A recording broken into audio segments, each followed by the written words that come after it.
पावसाळा सुरू झाला की लगेच शेतकऱ्यांना शेतीची ओढ लागलेली असते. भात बी खरेदी, खत खरेदी करण्यासाठी कृषी सेवा केंद्राकडे जाऊन खरेदी करावी लागत असल्याने गर्दी मोठ्या प्रमाणात होत असते. यावर्षी खरीप हंगामाच्या सुरुवातीलाच केंद्र सरकारच्या framework for fertilizer sale FFS या नवीन ऑनलाईन खत वितरण प्रणालीमुळे शेतकरी आणि कृषी सेवा केंद्र चालक अडचणीत सापडले आहेत.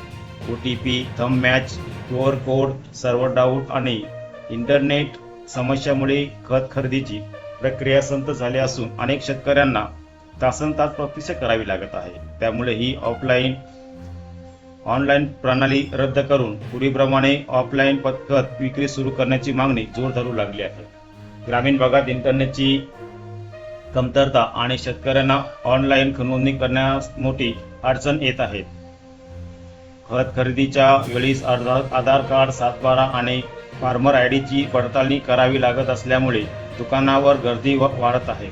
तसेच शेतकऱ्यांच्या जमिनीनुसार आणि पिकांच्या गरजेनुसार खताचे वितरण केले जात आहे. यासाठी सर्व शेतकरी या ठिकाणी चिंताग्रस्त